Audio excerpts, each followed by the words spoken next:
just I landed into TD Academy just because of teaching and the comfort he gave us. ನಮಗೂ ಇಷ್ಟ ಆಯಿತು sir ಅದು. So classes ಮಾಡ್ಬೇಕಾದ್ರೆ ಕನ್ನಡದಲ್ಲಿ ಇರ್ತಾ ಇತ್ತಲ್ಲ, ನಿಮಗೆಲ್ಲ ಅರ್ಥ ಆಗ್ತಾ ಇತ್ತ? Sir, language was not a problem for me, and during your classes, yes, I got to know a few Kannada words as well. So now I'm comfortable with Kannada. So ಯಾರ್ಯಾರು ವಿದ್ಯಾರ್ಥಿಗಳಿಗೆ ಬರ್ತಾರೋ, ಇಡೀ ಸಂಸ್ಥೆ ಸ್ಟಾಕ್ ಮಾರ್ಕೆಟ್ ಅನ್ನ ನೀವು ಬಾಂಬೆಯಲ್ಲಿ ಹಿಂದಿಯಲ್ಲಿ ಹೇಳ್ಕೊಡ್ತಾರೆ, ಇಂಗ್ಲೀಷಲ್ಲಿ ಹೇಳ್ಕೊಡ್ತಾರೆ, ಬಟ್ ನಾವು ಕನ್ನಡದಲ್ಲಿ, ಅಚ್ಚ ಕನ್ನಡದಲ್ಲಿ, ಕರ್ನಾಟಕದಲ್ಲಿ ಕನ್ನಡದಲ್ಲೇ ಹೇಳ್ಕೊಡ್ತಾ ಇದೀವಿ. That is uniqueness of TD Academy. ಏನೋ ಒಂಥರ ಹೇಳ್ಬೇಕಾ ಸ್ಟಾಕ್ ಮಾರ್ಕೆಟ್ ಅಲ್ಲಿ ನಾನು ಕೆಲಸ ಮಾಡ್ತಾ ಇದ್ದೀನಿ ಅಂತ ಅನ್ಸುತ್ತೆ. Sir, initial days it was insecure, but during the practice time, we got the confidence in TD Academy. ಕಲಿಯೋದಂಥದ್ದು ತುಂಬ ಮುಖ್ಯವಾಗಿದೆ ಇಲ್ಲಿ. ಅಲ್ಲಿ ಲಾಸ್ ಅನ್ನೋದೇ ಬರಲಿಲ್ಲ ಸರ್. ಮುಟ್ಟಿದ್ದೆಲ್ಲ ಸುಮ್ಮನೆ ಮೇಲ್ಗಡೆಗೆ ಹೋಗ್ತಾನೆ ಇತ್ತು ಸರ್. ನಾನು ಲಾಸ್ ಅನ್ನೋ ಫೀಲ್ ಮಾಡ್ಕೊಳ್ಳಿಲ್ಲ. ಕಲೀಲೇ ಟ್ರೇಡ್ ಮಾಡಿದ್ನಪ್ಪ ಅಂದ್ರೆ ಸಿಕ್ಕಟ್ಕೊಂಡು ಲಾಸ್ ಮಾಡ್ಕೊಳ್ಳೋದು ಗ್ಯಾರಂಟಿ ಇದೆ sir. So the strategy simple. ಅರ್ಧ ಮನಿ ಕಾಲ್ ಬೈ ಮಾಡಿ ಅದೆಷ್ಟು ಡೆಬಿಟ್ ಇರುತ್ತೋ divided by 5. As what I felt is, we have to expect a realistic profit. Whatever the business you do, if you keep growing your greediness, definitely you feel loss and you face losses as well. So what I felt is, with limited expectation, you can make a good amount of money in stock market, sir. ಈ stock ಮಾರ್ಕೆಟಲ್ಲಿ ಎಲ್ಲೆಲ್ಲಿಂದ ದುಡ್ಡು ಬರುತ್ತೆ ಅದು important. ಎಲ್ಲೆಲ್ಲಿಂದ ದುಡ್ಡು loss ಆಗುತ್ತೆ ಅದನ್ನು ನೋಡಿಕೊಂಡು ನಾವು ಅದನ್ನು ಟ್ರೇಡ್ನ ಮಾಡ್ಬೋದು sir. So I'm very much satisfied with this business, and I request everyone to come in this business, sir. ಏನು ತೊಂದರೆ ಇಲ್ಲ ಸರ್. ಈಗ ಫಂಡಮೆಂಟಲ್ ಜನರಲ್ ನಾಲೆಡ್ಜ್ ಇದ್ರೆ ಸಾಕು ಸರ್, ಮಾಡ್ಬೋದು. ಕಾಮನ್ ಸೆನ್ಸ್ ಸರ್, ಅಷ್ಟೇ ಸರ್. ಅವರೇ ನಮ್ಮ ಈ ಕಲ್ತರ್ಗಿಂತ ಅವರೇ ಚೆನ್ನಾಗಿ ದುಡ್ಡು ಮಾಡೋದು ಸರ್. ಇವ್ರಿಬ್ರು ಫುಲ್ ಟೈಮ್ ಟ್ರೇಡರ್ಸ್. ಸೊ ಅವರು ಪ್ರತಿ ದಿವಸ ಊಟ ಮಾಡ್ತಾ ಇರೋದು ಸ್ಟಾಕ್ ಮಾರ್ಕೆಟ್ ಇಂದ ಅಂದ್ರೆ, ಸೊ ನಿಮ್ಗೆ ಆಶ್ಚರ್ಯ ಆಗ್ಬೋದು. ಸೊ ನಾವು ಕಷ್ಟಪಟ್ಟು ಆಟೋ ಓಡಿಸ್ತೀವಿ, ಸ್ವಿಗ್ಗಿ ಝೊಮ್ಯಾಟೊ ಮಾಡ್ತೀವಿ, ನಾವು ಕಷ್ಟಪಟ್ಟರೆ ದುಡ್ಡು ಬರಲ್ಲ. ಇನ್ನು ಶೇರ್ ಮಾರ್ಕೆಟ್ ಅಂತೆ, ಇವರು ಶೇರ್ ಮಾರ್ಕೆಟ್ ಅಲ್ಲಿ ಕುತ್ಕೊಂಡು ಟ್ರೇಡಿಂಗ್ ಮಾಡ್ಕೊಂಡು ದುಡ್ಡು ಮಾಡ್ತಾರಂತೆ. ಇದು ಹೆಂಗ್ ಸಾಧ್ಯ ಅನ್ನೋದು ತುಂಬಾ ಜನಕ್ಕೆ ಆಶ್ಚರ್ಯ. ಇವತ್ತು ಅವ್ರನ್ನೇ ಕೇಳಿ ತಿಳ್ಕೊಳ್ಳೋಣ, ಅವ್ರು ಹೇಗೆ ದುಡ್ಡು ಮಾಡ್ತಾ ಇದಾರೆ ಪ್ರತಿಯೊಂದನ್ನು. ನಮಸ್ಕಾರ ಸರ್. ನಮಸ್ಕಾರ ಸರ್.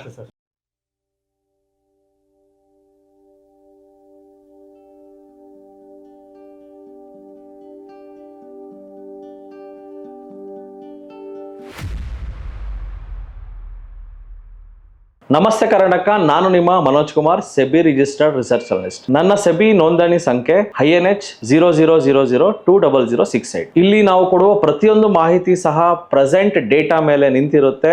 ಈ ವಿಡಿಯೋ ಕೇವಲ ಒಂದು ಎಜುಕೇಶನಲ್ ಪರ್ಪಸ್ ಆಗಿರುತ್ತೆ. ಇದು ನಿಮ್ಮನ್ನ ಪ್ರಚೋದನೆಗೊಳಿಸುವ ಉದ್ದೇಶವಂತೂ ಆಗಿರುವುದಿಲ್ಲ. ನಮಸ್ತೆ ಕರ್ನಾಟಕ. ಇವತ್ತು ನಮ್ಮ ಜೊತೆ ಇದ್ದಾರೆ ಇಬ್ರು ಸಾಧಕರು. ಇಬ್ರು ತುಂಬಾ ಕ್ಲೋಸ್ ಫ್ರೆಂಡ್ಸ್ ಅಂತ ಹೇಳ್ಬೋದು. So Mohammed Ahmed and Shripada sir. ಇವರು ಜರ್ನಿ ಕೇಳೋಣ. ಇವರು ಸ್ಟಾಕ್ ಮಾರ್ಕೆಟ್ಗೆ ಹೇಗೆ ಬಂದ್ರು, ಹೇಗೆ ಇವತ್ತು ಸಕ್ಸಸ್ ಆಗಿದ್ದಾರೆ. ಇವರಿಬ್ರು ಫುಲ್ ಟೈಮ್ ಟ್ರೇಡರ್ಸ್. ಏನ್ ಈ ಪಾಡ್ಕಾಸ್ಟ್ ಸೀರೀಸ್ ಏನ್ ನಡೀತಾ ಇದೆಯಲ್ಲ, ದುಡ್ಡು ಮಾಡೋಣ, ಮೇನ್ಲಿ ಈ ಕಾನ್ಸೆಪ್ಟ್ ಬಂದು ದುಡ್ಡು ಮಾಡೋಣ, ದುಡ್ಡು ಮಾಡೋದು ಹೇಗೆ, ದುಡ್ಡಿಂದ ದುಡ್ಡು ಮಾಡೋದು ಹೇಗೆ. ಸೊ ಇವತ್ತು ಫುಲ್ ಟೈಮ್ ಟ್ರೇಡರ್ಸ್ಗಳನ್ನ ಮಾತಾಡ್ಸೋದು ನನಗೂ ಖುಷಿ ಆಗುತ್ತೆ. ಯಾಕಂದ್ರೆ ಫುಲ್ ಟೈಮ್ ಟ್ರೇಡರ್ಸ್ ಅಂದ್ರೆ, ಸೊ ಅವರು ಪ್ರತಿ ದಿವಸ ಊಟ ಮಾಡ್ತಾ ಇರೋದು ಸ್ಟಾಕ್ ಮಾರ್ಕೆಟ್ ಇಂದ ಅಂದ್ರೆ, ಸೊ ನಿಮ್ಗೆ ಆಶ್ಚರ್ಯ ಆಗ್ಬೋದು. ಸೊ ನಾವು ಕಷ್ಟಪಟ್ಟು ಆಟೋ ಓಡಿಸ್ತೀವಿ, ಸ್ವಿಗ್ಗಿ ಝೊಮ್ಯಾಟೊ ಮಾಡ್ತೀವಿ, ನಾವು ಕಷ್ಟಪಟ್ಟರೆ ದುಡ್ಡು ಬರಲ್ಲ. ಇನ್ನು ಶೇರ್ ಮಾರ್ಕೆಟ್ ಅಂತೆ, ಇವರು ಶೇರ್ ಮಾರ್ಕೆಟ್ ಅಲ್ಲಿ ಕುತ್ಕೊಂಡು ಟ್ರೇಡಿಂಗ್ ಮಾಡ್ಕೊಂಡು ದುಡ್ಡು ಮಾಡ್ತಾರಂತೆ. ಇದು ಹೆಂಗ್ ಸಾಧ್ಯ ಅನ್ನೋದು ತುಂಬಾ ಜನಕ್ಕೆ ಆಶ್ಚರ್ಯ. ಇವತ್ತು ಅವ್ರನ್ನೇ ಕೇಳಿ ತಿಳ್ಕೊಳ್ಳೋಣ, ಅವ್ರು ಹೇಗೆ ದುಡ್ಡು ಮಾಡ್ತಾ ಇದ್ದಾರೆ ಪ್ರತಿಯೊಂದನ್ನು. ನಮಸ್ಕಾರ ಸರ್. ನಮಸ್ತೆ ಕರ್ನಾಟಕ ಜನತೆಗೆ ಮತ್ತು TD ವೀಕ್ಷಕರಿಗೆ ಎಲ್ಲರಿಗೂ ನಮಸ್ಕಾರ. It's my privilege to be with you for second time on your show. Sir ನಮಸ್ತೆ ಕರ್ನಾಟಕ. ನನ್ನ ಹೆಸರು ಬಂದ್ಬಿಟ್ಟು ಶ್ರೀಪಾದ್ ಅಂತ. ನಾನು ಬೇಸಿಕಲಿ ಮೆಕ್ಯಾನಿಕಲ್ ಇಂಜಿನಿಯರು. ಕರೋನಾ ಆದಮೇಲೆ ಸ್ವಲ್ಪ ಜಾಬ್ದು ನಮಗೆ ಪ್ರಾಬ್ಲಮ್ ಆಯಿತು. ಆಮೇಲೆ ನಾನು ಇದೇ ರೀತಿ ನೋಡ್ತಾ ಹೋದಾಗ ಸ್ಟಾಕ್ ಮಾರ್ಕೆಟ್ ಫ್ರೀಯಾಗಿ ಹೇಳ್ಕೊಡ್ತಾರಂತಂದು ಒಂದು ಆ್ಯಡ್ ನೋಡಿದೆ. ಆ ಆ್ಯಡ್ ನೋಡಿಕೊಂಡು ಫ್ರೀಯಾಗಿ ಹೇಳ್ಕೊಡ್ತಾರಲ್ಲ, ಏನಿರುತ್ತಂತ ಕಲ್ಯಾಣ ಅಂತ ಹೋದೆ.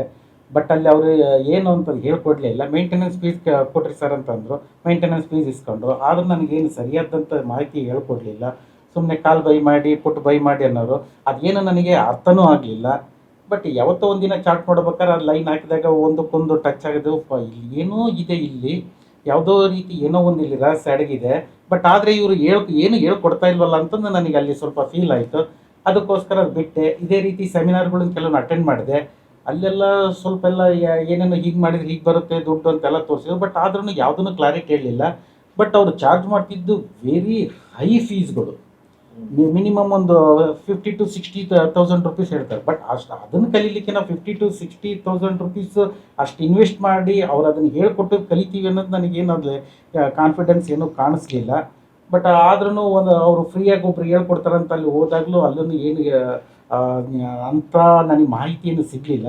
ಬಟ್ ಹಾಗೆ ನೆಗೆಟಿವ್ ಮಾತಾಡ್ತಿದ್ದಾಗ ಇಲ್ಲಿ ಆಪ್ಷನ್ ಸೆಲ್ಲಿಂಗ್ ಅಂತಂದರು. ಆಪ್ಷನ್ ಸೆಲ್ಲಿಂಗ್ ಅಂದ್ರೇನು, ಬೈಯಿಂಗ್ ಅಂದ್ರೇನು ಅನ್ನೋದು ನನಗೆ ಗೊತ್ತಾಗಲಿಲ್ಲ. ಸರಿ, ಎಲ್ಲಿ ಏನು ಹೇಳ್ಕೊಡ್ತಾರೆ ಅಂತ ನೋಡುವಾಗ ಸುಮ್ಮನೆ ಅವರು ಯೂಟ್ಯೂಬ್ನಲ್ಲಿ ಒಂದ್ಸರಿ ಏನೋ TD ಅಕಾಡೆಮಿ ಅಂತಂದು ನೋಡಿದೆ. ರಾಜಾಜಿನಗರ ಅಂತ ಇತ್ತು, ಇಲ್ಲೇ ಓಡಾಡ್ತಾ ಇದ್ದೆ. ಒಂದ್ಸರಿ ಹೋಗಿ ನೋಡೋಣ ಅಂತಂದು ಒಳಗಡೆಗೆ ಬಂದು ನೋಡಿದ್ನಪ್ಪ ಅಂದರೆ ನನಗೆ ಕಾಲೇಜ್ ಒಳಗಡೆಗೆ ಹೋದಾಗ ಹೆಂಗೆ ಫೀಲ್ ಆಗ್ತಿತ್ತು ಅದಕ್ಕಿಂತ ತುಂಬ ಚೆನ್ನಾಗಿ ಫೀಲ್ ಆಯಿತು. ಅಲ್ಲೆಲ್ಲ ಬೆಂಚ್ಗಳು, ಕುರ್ಚಿಗಳು, ಆಮೇಲೆ ಅಲ್ಲಿ ರೆಸ್ಟ್ ರೂಮ್ಸು, ಆ ಟ್ರೇಡಿಂಗ್ ಫ್ಲೋರ್ ಅದೆಲ್ಲ ನೋಡಿ ಇಲ್ಲಿ ಏನೋ ಒಂದು ತುಂಬ ಸಿಸ್ಟಮೆಟಿಕ್ ಆಗಿದೆ. ಇಲ್ಲಿ ಬಂದರೆ ನಾನು ಏನಾದರೂ ಕಲಿಬೋದು ಅಂಥದ್ದೊಂದು ನನಗೆ ಕಾನ್ಫಿಡೆನ್ಸು ಒಳಗಡೆಗೆ ಬಿಲ್ಡ್ ಆಯಿತು. ಫೀಸ್ ಸ್ಟ್ರಕ್ಚರ್ ನೋಡಿದೆ, ಈ ಫೀಸ್ನ ನಾನು ಆಫರ್ ಆಗಿ ಇದನ್ನು ನಾನು ಅಕ್ಸೆಪ್ಟ್ ಮಾಡಿ ಇದನ್ನು ಕಲಿಬೋದು ಅಂತಂದು ನಾನು ಸೇರ್ಕೊಂಡು ಕಲ್ತ್ಕೊಂಡೆ. ಒಳಗಡೆ ಕ್ಲಾಸು ಶುರುವಾಯಿತು. ನನಗಂತೂ ತುಂಬಾ ಖುಷಿ ಆಯಿತು ಕಲೀಲಿಕ್ಕೆ. ಪ್ರತಿಯೊಂದು starting basic fundamentals, stock market ಅಂದ್ರೇನು, ಪ್ರತಿಯೊಂದು ಒಂದು ಕಡೆಯಿಂದ ಎಲ್ಲದೂ ಹೇಳ್ಕೊಡ್ತಾ ಬಂದರು. ಆಮೇಲೆ ದಿನ ಟೈಮ್ ಎಲ್ಲ ಸ್ಪೆಂಡ್ ಆಗ್ತಾ ಸಪೋರ್ಟ್ಸು, ರೆಸಿಸ್ಟೆನ್ಸು, ಪ್ರತಿಯೊಂದು ಎಲ್ಲದನ್ನು ಟೆಕ್ನಿಕಲ್ಲಾಗಿ ಅದನ್ನು ಎಲ್ಲ ಎಕ್ಸ್ಪ್ಲೇನ್ ಮಾಡಿದರು. ಆಮೇಲೆ ನಾವು ಎಂಟ್ರಿ ಆಗೋದೆಲ್ಲಿ, ಎಕ್ಸಿಟ್ ಆಗೋದೆಲ್ಲಿ. Sir Mohammed sir, how did you come land up in stock market? ಹೆಂಗೆ ನೀವು ಲ್ಯಾಂಡ್ ಅಪ್ ಆದ್ರಿ? So it was planned act. Yeah, it was a planned act to land in TD. Yeah, I know Manoj sir since he was in Yelahanka. Yeah, so I went to Yelahanka branch and spoke with Manoj sir, and the teaching style, what he taught, it was amazing, right? I gone through the different channels and different academies. Just I landed into TD Academy just because of teaching and the comfort he gave us during the classes. Just ನಮಗೂ ಇಷ್ಟ ಆಗಿತ್ತು sir ಅದು. ಮೊಹಮ್ಮದ್ ಅವರು ಅದರ planned, it's you wanted to become full time trader, Yeah, had a clarity. So So when did it happen? How many years back? around 3 years back. 3 years back. ನಿಮ್ಮ journey sir? Sir ನಮ್ಮದು 2023 March ಶುರು ಮಾಡಿದ್ವಿ sir. like 2.5 years. ಹೌದು sir, 2.5 years ನಡೀತಾ ಇದೆ. ಹೌದು sir. Initially sir, so both of you, Yes. see whenever we say ನಾವು ಯಾವತ್ತಾದ್ರು stock market ಅಂತ ನಮ್ಮ ಫ್ಯಾಮಿಲಿ ಸರ್ಕಲ್ ಅಲ್ಲಿ ಆಗ್ಲಿ, ಫ್ರೆಂಡ್ ಸರ್ಕಲ್ ಅಲ್ಲಿ ಹೇಳ್ಬೇಕಾದ್ರೆ ನಮ್ಗೇನೆ ಭಯ ಆಗುತ್ತೆ, ಮುಜುಗರ ಆಗುತ್ತೆ. ಏನೋ ಒಂಥರ ಹೇಳ್ಬೇಕಾ ಸ್ಟಾಕ್ ಮಾರ್ಕೆಟ್ ಅಲ್ಲಿ ನಾನು ಕೆಲಸ ಮಾಡ್ತಾ ಇದ್ದೀನಿ ಅಂತ ಅನ್ಸುತ್ತೆ ನಿಮಗೆ. ಬಟ್ ಆ ತರ any insecurity feeling did you feel any time part of time? So initial days it was insecure, but during the practice time, we got the confidence in TD Academy. Yeah. So now we both have become the full-time trader, and we became good friend of each other. Good friends. Yeah, yeah. We became good friend of each other. So now we are having a good rapport with each other. Daily we talk to each other, and we share a lot of things during over the calls. Even if I am in Gulbarga, we share a lot of things over the phone, sir. So both are interacting, and I feel both will do similar strategies. No, we are into different strategies, sir. Different strategies. Yeah. He is completely towards equity, sir. I am completely Sir, towards initial options. days it was insecure, I but also during trading the equities, practice time, we got the confidence in TD Academy. Options selling ಮಾಡ್ತೀನಿ. But ಇಲ್ಲೂ ಇಕ್ವಿಟಿಯಲ್ಲಿ ನೋಡ್ತೀನಿ, ನನಗೆ ಇಲ್ಲಿ ಇಕ್ವಿಟಿಯಲ್ಲಿ ಲಾಭ ಬಂದಪ್ಪ ಅಂದ್ರೆ ಇದನ್ನ ಅವಾಗಲ ಪ್ರಾಫಿಟ್ನ book ಮಾಡಿ ಮತ್ತೆ ಇನ್ನೊಂದು ಯಾವ್ದು ಇರುತ್ತೋ ಅದನ್ನ ಇಕ್ವಿಟಿ ತಗೊಳ್ತೀನಿ. ಸೊ ಕ್ಲಾಸಸ್ ಮಾಡ್ಬೇಕಾದ್ರೆ ಕನ್ನಡದಲ್ಲಿ ಇರ್ತಾ ಇತ್ತಲ್ಲ, ನಿಮಗೆಲ್ಲ ಅರ್ಥ ಆಗ್ತಾ ಇತ್ತಾ? Sir, language was not a problem for me, and during your classes, yes, I got to know a few Kannada words as well. So now I'm comfortable with Kannada, sir. So ಯಾರ್ಯಾರು ವಿದ್ಯಾರ್ಥಿಗಳಿಗೆ ಬರ್ತಾರೋ, TD ಸಂಸ್ಥೆ stock market ಅನ್ನ ನೀವು ಬಾಂಬೆಯಲ್ಲಿ ಹಿಂದಿಯಲ್ಲಿ ಹೇಳ್ಕೊಡ್ತಾರೆ, ಇಂಗ್ಲಿಷಲ್ಲಿ ಹೇಳ್ಕೊಡ್ತಾರೆ, ಬಟ್ ನಾವು ಕನ್ನಡದಲ್ಲಿ, ಅಚ್ಚ ಕನ್ನಡದಲ್ಲಿ, ಕರ್ನಾಟಕದಲ್ಲಿ ಕನ್ನಡದಲ್ಲೇ ಹೇಳ್ಕೊಡ್ತಾ ಇದೀವಿ. That is uniqueness of TD academy. So sir, initially ನಿಮ್ಗೆ ಟ್ರೇಡಿಂಗ್ ಸ್ಟಾರ್ಟ್ ಮಾಡಿದ್ರಲ್ಲ, ಆ ಟ್ರೇಡ್ ಸ್ಟಾರ್ಟ್ ಮಾಡಿದಾಗ ಫಸ್ಟ್ ಪ್ರಾಫಿಟ್ ಬಂದಾಗ ಹೇಗೆ ಅನಿಸ್ತು? ಫಸ್ಟ್ ಲಾಸ್ ಆದವಾಗ ಭಾರಿ ಹೇಟ್ ಬಿದ್ದಿರುತ್ತಲ್ಲ, ಅವಾಗ ಹೇಗೆ ಅನಿಸ್ತು? ಅದನ್ನ ನೀವು ಹೆಂಗ್ ಟ್ಯಾಕಲ್ ಮಾಡಿದ್ರೆ, ಸೈಕಾಲಜಿ ಹೆಂಗೆ ಸ್ಟ್ರಾಂಗ್ ಇಟ್ಕೊಂಡ್ರಿ? ಸರ್, ನಾನು 23ನಲ್ಲಿ ಎಂಟ್ರಿ ಆದಾಗ ಅಲ್ಲಿ ಲಾಸ್ ಅನ್ನೋದೇ ಬರಲಿಲ್ಲ ಸರ್. ಮುಟ್ಟಿದ್ದೆಲ್ಲ ಸುಮ್ಮನೆ ಮೇಲ್ಗಡೆಗೆ ಹೋಗ್ತಾನೆ ಇತ್ತು ಸರ್. ನಾನು ಲಾಸ್ ಅನ್ನ ಫೀಲ್ ಮಾಡ್ಕೊಳ್ಳಿಲ್ಲ.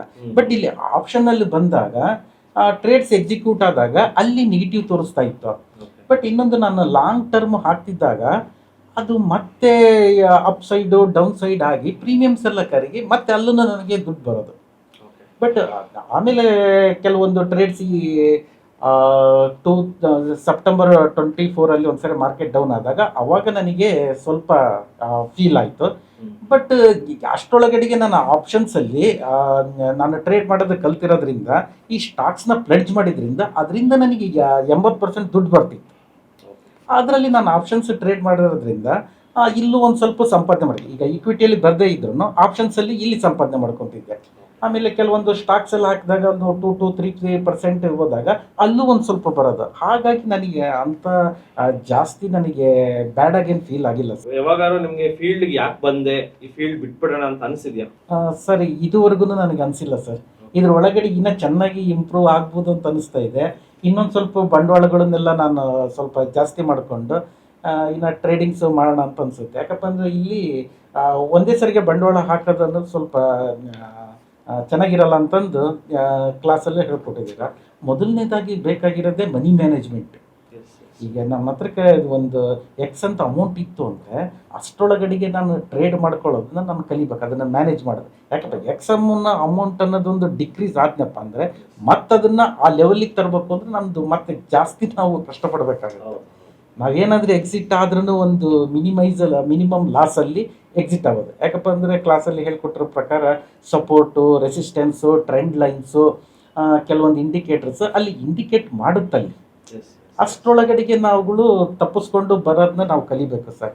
ಇಲ್ಲ ಅಂತಂದು ಅಲ್ಲೇ ನಿಂತ್ಕೊಂಡಪ್ಪ ಅಂದ್ರೆ ಗ್ಯಾರಂಟಿ ಸಿಕ್ಕಾಕೊಳ್ತೀವಿ ಸರ್.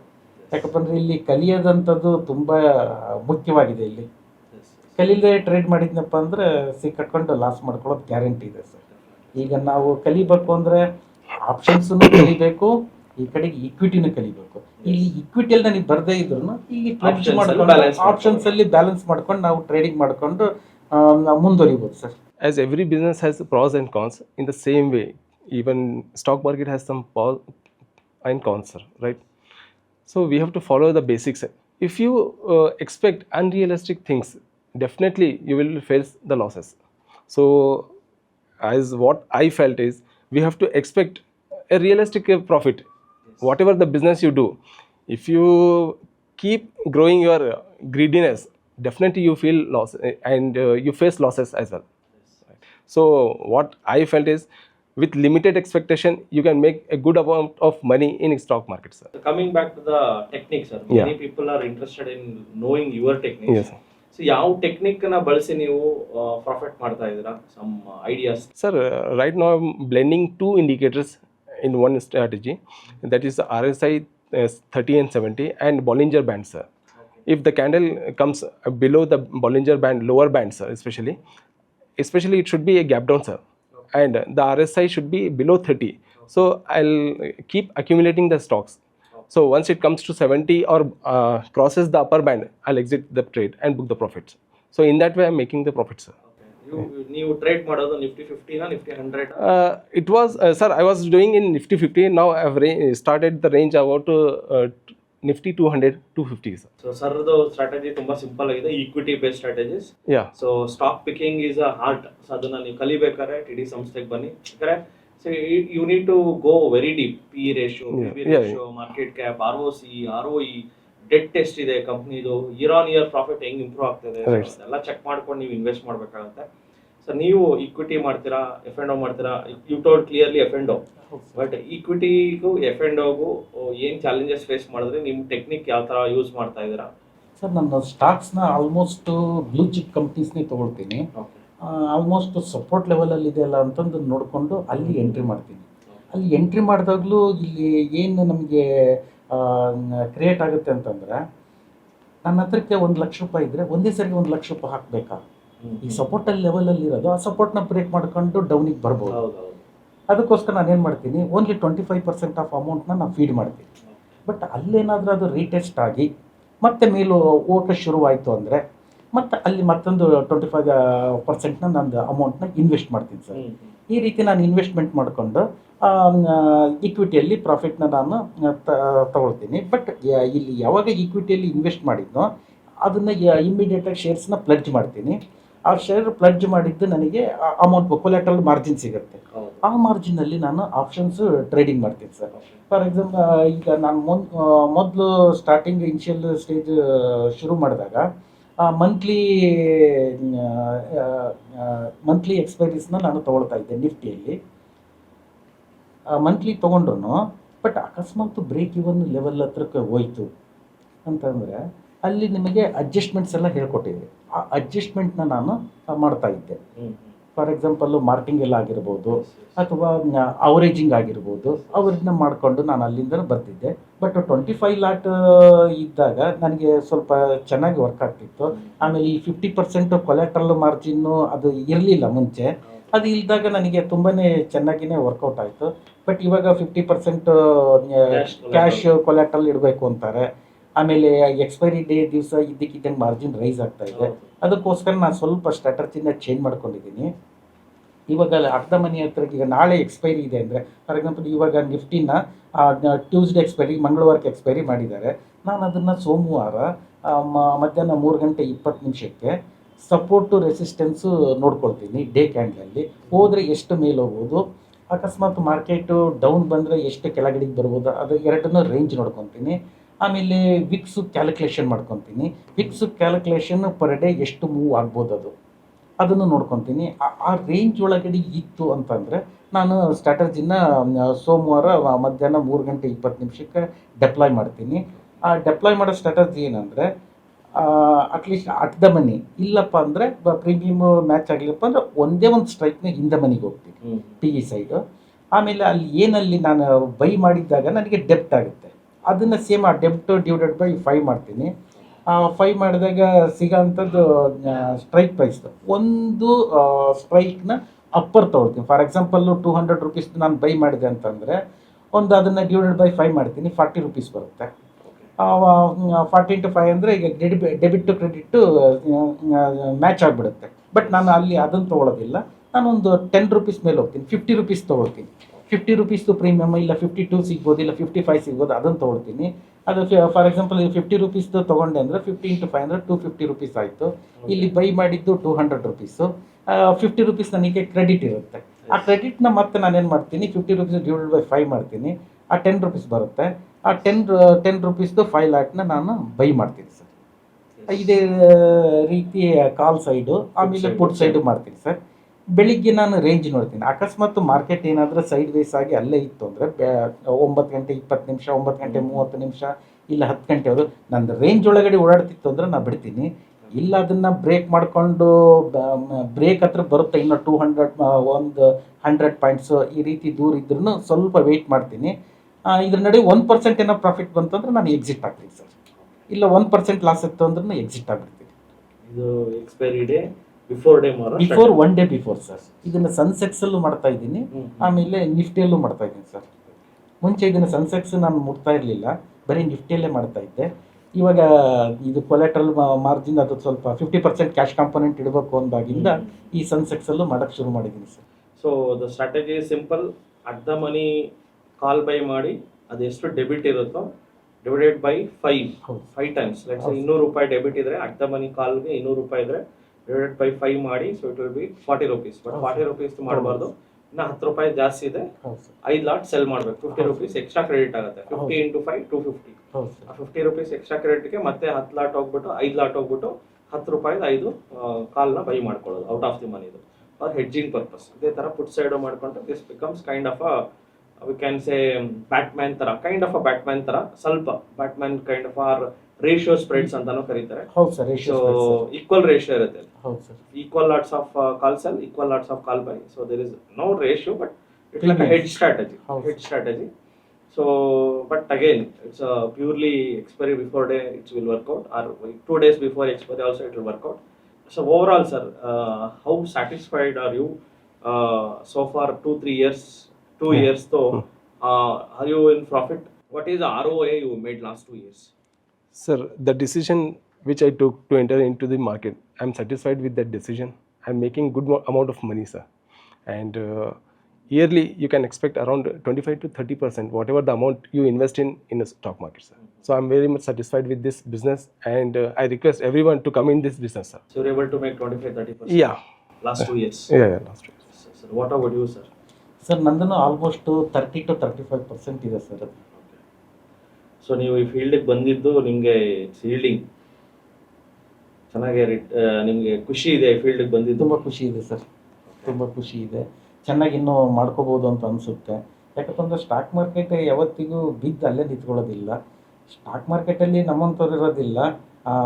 ನಮ್ಮಂಥವ್ರು ಅಂದರೆ ಸ್ವಲ್ಪ ಮಿಡ್ಲ್ ಕ್ಲಾಸ್ ಪೀಪಲ್ಸು. ಅಲ್ಲಿರೋರೆಲ್ಲ ದೊಡ್ಡವರೇ. ಈಗ ICICI ಬ್ಯಾಂಕ್ ಆಗಲಿ, ರಿಲಯನ್ಸ್ ಆಗಲಿ, ಅದು ಯಾವತ್ತಿಗೂ ಅದು ಮೇಲೆ ಹೋಗ್ತಾನೆ ಇರುತ್ತೆ ಸರ್. ಯಾರು ಅಲ್ಲಿ ಅಷ್ಟೊಂದು ಬಂಡವಾಳ ಹಾಕಿರ್ತಾರೆ ಅಂದರೆ ಅವ್ರು ಲಾಸ್ ಮಾಡ್ಕೊಳ್ಳೋಕೆ ಅವ್ರು ಬಂದಿರಲ್ಲ, ವ್ಯಾಪಾರ ಮಾಡಲಿಕ್ಕೆ, ಲಾಭ ಮಾಡ್ಕೊಳ್ಳಿಕ್ಕೆ ಅಂತಲೇ ಬಂದಿರ್ತಾರೆ. ಹಾಗಾಗಿ ಇದೊಂದು ಅವ್ರದ್ದು ಇಂಟೆನ್ಷನ್ ಇರುತ್ತೆ, ಎಲ್ಲರಿಗೂ ದುಡ್ಡು ಮಾಡಬೇಕು. ಹಾಗಾಗಿ ಯಾರು ಕಂಪ್ನಿನ ಬೀಳಕ್ಕೆ ಬಿಡೋದಿಲ್ಲ ಸರ್, ಅದು ಎದ್ದು ಹೋಗಲೇಬೇಕು. ಬಟ್ ಇದರಲ್ಲಿ ಏನು ಅಂದರೆ ನಾವು ಫಂಡಮೆಂಟಲ್ಸ್ ಅವನ್ನೆಲ್ಲ ನೋಡಿಕೊಂಡು ಒಳ್ಳೆ ಸ್ಟಾಕ್ಸ್ನ ತಗೊಂಡು ಇಟ್ಕೊಂಡು. ಸೊ ವಾಟ್ ಈಸ್ ನೀವೇನು ಹೇಳಕ್ಕೆ ಇಷ್ಟಪಡ್ತೀರಾ the youngsters who are watching this video? So ಅವ್ರಿಗೆ ಸ್ಟಾಕ್ ಮಾರ್ಕೆಟ್ ಅಂದರೆ ಭಯ ಇರುತ್ತೆ, ಫಿಯರ್ ಇರ್ತದೆ, ಮನೇಲಿ ಬಿಡ್ತಾ ಇರಲ್ಲ. So what suggestion you want to give to this society? Everyone should come to stock market. One fine day you have to beat the inflation, sir. The asset class which you choose, right, it should beat the inflation, sir. And in stock market, what I felt is only field which can beat the stock market. Maybe last 2 years Nifty may not have given that much of money or that much of return, gold and that land what you bought, right? So just 2 years, this is the history, sir, right? So Nifty, if you take the record of that Nifty, sir, right, it has beaten that inflation and the other asset class as well, sir. Yes. So I request the youngsters who have the mindset of business, especially the business mindset. So it is the best business to come in. Financial ಅಂತ ಬಂದಾಗ ಎಲ್ಲರೂ financial management ಕಲೀಲೇಬೇಕು. ಹೌದು, ನಾನು ದುಡಿತಾ ಇದ್ದೀನಿ, ಹೋಗಿ FDಯಲ್ಲಿ ಹಾಕಿದೆ ಅಂದರೆ FDಯಲ್ಲಿ ಹಾಕಿದ್ರೂ 5-6% ಕೊಡ್ತಾರೆ. ಮತ್ತು ಅದಕ್ಕೆ TDS ಅಂತೆ, ಅದಕ್ಕೆ ಟ್ಯಾಕ್ಸ್ ಅಂತ ಎಲ್ಲದೂ ಕಟ್ ಮಾಡ್ತಾರೆ. ಬಟ್ ಅದಕ್ಕಿಂತ ಬೆಟರ್ ಅನ್ನಪ್ಪ ಅಂದರೆ ಇಲ್ಲಿ ಒಳ್ಳೆ ಸ್ಟಾಕ್ಸಲ್ಲಿ ನಾವು ಇನ್ವೆಸ್ಟ್ ಮಾಡೋದು, ಇದು ಒಂದು ಬಿಸ್ನೆಸ್ಸು ಆಗುತ್ತೆ ಇದು. ಹಾಗಾಗಿ ಇದು ಸ್ಟಾಕ್ ಮಾರ್ಕೆಟ್ ಯಾವತ್ತಿಗೂ ಮೇಲೆ ಹೋಗೋ ಅಂಥದ್ದೇ, ಎಲ್ಲರೂ ಕಲಿತು. ಬಟ್ ಇನ್ವೆಸ್ಟ್ ಮಾಡೋಕ್ಕಿಂತ ಮುಂಚೆ ಸ್ಟಾಕ್ ಮಾರ್ಕೆಟ್ನ ಎಲ್ಲಿ, ಯಾವಾಗ, ಎಲ್ಲಿ ಇನ್ವೆಸ್ಟ್ ಮಾಡಬೇಕು ಅನ್ನೋದು ಕಲಿಯೋದು ತುಂಬ ಮುಖ್ಯವಾದದ್ದು ಸರ್. ಸ್ಟಾಕ್ ಪ್ರೈಸ್ ಏನಿದೆ, ಫಂಡಮೆಂಟಲ್ಸ್ ಏನಿದೆ, ಈ ಕಂಪ್ನಿ ಏನು ಬಿಸ್ನೆಸ್ ಮಾಡುತ್ತೆ ಅನ್ನೋದೆಲ್ಲ ನೋಡಿಕೊಂಡು ಈಗ ಮಾರ್ಕೆಟಲ್ಲಿ ಏನು ನಡೀತಾ ಇದೆ. ಫಾರ್ ಎಕ್ಸಾಂಪಲ್ ಎಲೆಕ್ಟ್ರಿಕಲ್ ವೆಹಿಕಲ್ಸು ಎಲ್ಲ ಬರ್ತಾ ಇದೆ, ನೋಡ್ತಾ ಇದೆ ಅಂದರೆ EVಯಲ್ಲಿ ಇನ್ವೆಸ್ಟ್ ಮಾಡ್ಬೋದು. ಇಲ್ಲ ಇದು ಬರೀ ಆಟೋಮೊಬೈಲ್ಸ್ ಎಲ್ಲ ಸೆಕ್ಟರ್ಸ್ ಎಲ್ಲ ಓಡ್ತಾ ಇದೆ ಅಂದರೆ ಆಟೋಮೊಬೈಲ್ ಕಂಪ್ನೀಸ್ಗೆಲ್ಲ ಹಾಕ್ಬೋದು. ಆಮೇಲೆ ರೆಗ್ಯುಲರ್ ಆಗಿ ನಿತ್ಯ ಬಳಕೆ ವಸ್ತುಗಳು ಇರುತ್ತೆ. ಹಿಂದೂಸ್ತಾನ್ ಲೀವರ್ ಇದೆ, ಗೋದ್ರೇಜ್ ಕನ್ಸ್ಯೂಮರ್ಸ್ ಇದೆ, ಟಾಟಾ ಕನ್ಸ್ಯೂಮರ್ಸ್ ಇದೆ. ದಿನ ಬಳಕೆ ವಸ್ತುಗಳನ್ನು ಪ್ರೊಡ್ಯೂಸ್ ಮಾಡೋಂಥ ಕಂಪ್ನೀಸ್, ಅದರಲ್ಲಿ ಇನ್ವೆಸ್ಟ್ ಮಾಡ್ಬೋದು ಅಂತಂದು ಐಡಿಯಾಸು ಬರುತ್ತೆ. ಇವನ್ನೆಲ್ಲ ಕಲ್ತ್ಕೊಂಡು ನಾವು ಮಾಡ್ಬೋದು ಸರ್. ಈ ಸ್ಟಾಕ್ ಮಾರ್ಕೆಟಲ್ಲಿ ಎಲ್ಲೆಲ್ಲಿಂದ ದುಡ್ಡು ಬರುತ್ತೆ ಅದು ಇಂಪಾರ್ಟೆಂಟ್, ಎಲ್ಲೆಲ್ಲಿಂದ ದುಡ್ಡು ಲಾಸ್ ಆಗುತ್ತೆ ಅದನ್ನು ನೋಡಿಕೊಂಡು ನಾವು ಅದನ್ನು ಟ್ರೇಡ್ನ ಮಾಡ್ಬೋದು. ಸೊ ಇವಾಗ ಏನು ಎಜುಕೇಶನ್ ಜಾಸ್ತಿ ಇರಲ್ಲ, ಬರೀ 10ನೇ ಕ್ಲಾಸ್ ಓದಿರ್ತಾರೆ, ಅವರು ಮಾಡ್ಬೋದಾ ಸರ್? ಬೇಸಿಕ್ ಫಂಡಮೆಂಟಲ್ಸ್ ಎಲ್ಲ ಅವರು ಕಲ್ತ್ಕೊಂಡ್ರೆ ಅವರು ಆರಾಮಾಗಿ ಮಾಡ್ಬೋದು ಸರ್, ಏನು ತೊಂದರೆ ಇಲ್ಲ ಸರ್. ಈಗ ಫಂಡಮೆಂಟಲ್ ಜನರಲ್ ನಾಲೆಡ್ಜ್ ಇದ್ರೆ ಸಾಕು ಸರ್, ಮಾಡ್ಬೋದು. ಕಾಮನ್ ಸೆನ್ಸ್ ಸರ್, ಅಷ್ಟೇ ಸರ್. ಅವರೇ ನಮ್ಮ ಈ ಕಲ್ತರ್ಗಿಂತ ಅವರೇ ಚೆನ್ನಾಗಿ ದುಡ್ಡು ಮಾಡೋದು ಸರ್. ಈ ಯಂಗ್ಸ್ಟರ್ಸ್ಗಳು ಬರೀ 10,000 ಹಾಕಿ ಇಂಟ್ರಾಡೇ ಮಾಡ್ತಾರೆ, Chintu gang, so some scalping ಮಾಡ್ತಾರೆ, ಅದೆಲ್ಲ ನಿಮ್ಗೆ ಆಸಕ್ತಿ ಇಲ್ವಾ ಸರ್? ಇಲ್ಲ ಸರ್, ಅದು ಇಲ್ಲ ಸರ್. ಅದು ಯಾವಾಗಾದ್ರೂ ಬೇಕಾದ್ರೆ ಅಪ್ ಆಗ್ಬೋದು, ಯಾವಾಗ ಬೇಕಾದ್ರೂ ಡೌನ್ ಆಗ್ಬೋದು. ಅದೇನು ಇಲ್ಲ ಸರ್. ಈಗ ಆಪ್ಷನ್ ಸೆಲ್ಲಿಂಗ್ ಎಲ್ಲ ಆದ್ನಪ್ಪ ಅಂದ್ರೆ ಅಪ್ ಡೌನ್ ಆದ್ರೂ ಅಲ್ಲೇ ಇದ್ದು ಪ್ರೀಮಿಯಮ್ಸ್ ಎಲ್ಲ ಕರಗುತ್ತೆ, ನಮಗೆ ಅಮೌಂಟ್ ಬಂದೇ ಬರುತ್ತೆ. ನಾವು ಅಲ್ಲೂ ಟೆಕ್ನಿಕಲ್ಸ್ನ ನಾವು ಕಲಿಬೇಕಾಗುತ್ತೆ ಸರ್. ಕಲಿತು ಮಾಡಿದ್ನಪ್ಪ ಅಂದ್ರೆ ಒಳ್ಳೇದಾಗುತ್ತೆ ಸರ್. ಬಟ್ ಇಂಟ್ರಾಡೇ ಮಾಡಿದವರು ಯಾವತ್ತೂ 2 ದಿವಸ 3 ದಿವಸ ಇಲ್ಲ 1 ತಿಂಗಳು ಅಷ್ಟೇ ಸಸ್ಟೈನ್ ಆಗಬೇಕು ಸರ್. ಆಮೇಲೆ ಕ್ಯಾಪಿಟಲ್ಸ್ನ ಸೇವ್ ಮಾಡೋದು ತುಂಬ ಕಷ್ಟ ಆಗುತ್ತೆ ಸರ್, ಆಗಲ್ಲ sir. Sir, suppose if you invest 1 lakh rupees, suppose one fine day you lost 10,000, sir. So we observe that you have lost only 10,000 or 10%, sir. From 90,000 to 1 lakh, if you want to grow that money, you have to make around 11.5 or 11%, sir. So while growing your funds, it's difficult, sir. Losing is very easy, sir. So I request before entering into a stock market, best to take teaching of stock market, sir. So then only you can be succeeded, sir. One more point, let's say ನಿಮ್ಮ ಹತ್ರ 1 ಲಕ್ಷ ಇದೆ, 1 ಲಕ್ಷದಲ್ಲಿ 50,000 ಕಳ್ಕೊಂಡ್ಬಿಟ್ರಿ. ಈ 50,000ನ ಮತ್ತೆ 1 ಲಕ್ಷ ಮಾಡ್ಬೇಕಾದ್ರೆ 100% rate 100% rate, ದುಡ್ಡನ್ನ double ಮಾಡ್ಬೇಕಾಗುತ್ತೆ. Which is highly difficult. Difficult. ಅದೇ ನೀವು ಕಲ್ತ್ಕೊಂಡು ಸೇಫ್ ಆಗಿ ನಾನು ಹೇಳ್ತಾ ಇರೋದು ಕಲೀರಿ. ನಮಸ್ಕಾರ ಸರ್. ನಮಸ್ಕಾರ ಸರ್.